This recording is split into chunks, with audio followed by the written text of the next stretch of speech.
Today I'm running as many times as I can around this athletics track for 24 hours. Wish me luck and stay tuned to see how it goes.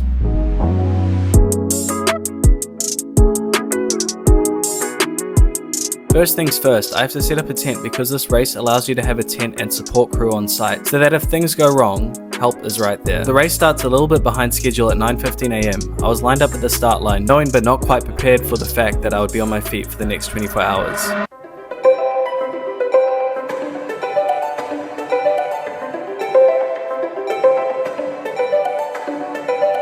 The aim of this race is to run around the track as many times as you can in 24 hours. You're allowed to stop and take breaks, but every time you do, you're missing out on the chance to get more mileage done. This is my tent with all the supplies I'll need, mainly water and electrolytes to keep me going. The first few hours go off without a hitch. The energy on the track is infectious and everyone is enjoying the mild yet sunny weather.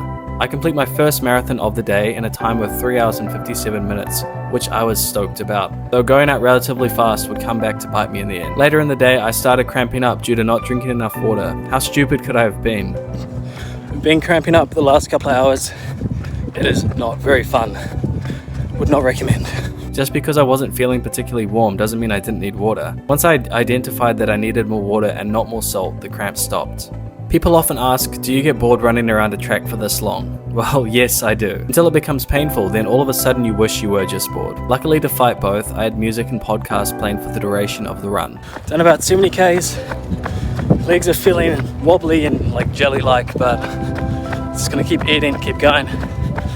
It's not particularly hard just yet.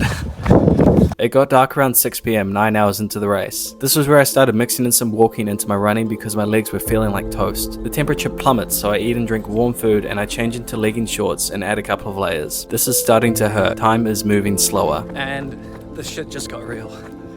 It's gonna be a long night. What if I quit now? Or at 100 kilometers? It would be nice to go home and shower, fix my blisters and get warm. I still have over 12 hours left. These thoughts came in and out of my head at various points in the dark night. To combat the negative spiral, I would bargain with myself. 1 lap of walking to 3 laps of running. Or maybe I can get a 15-minute sit down if I run well the next 2 hours. The bargaining kind of worked and I made it to 100 kilometers in 11 hours and 15 minutes. Slower than I was hoping for. Still no sign of sun, in fact it's barely night time. At this point in the race, you rarely feel alone, even if your supporters are there.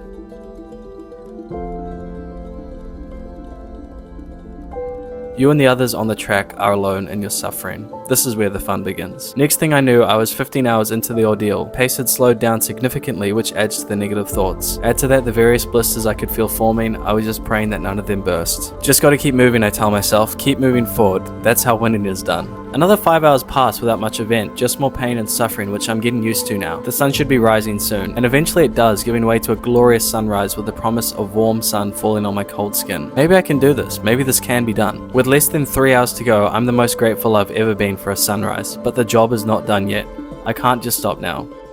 3 hours is still a long time. At this point my body and spirit are broken, but I know that what I will do now will be over soon, so I may as well grasp the opportunity to do my best. I passed the 100-mile mark with just over an hour to go. Far behind my initial goal, however reaching that milestone feels fantastic regardless.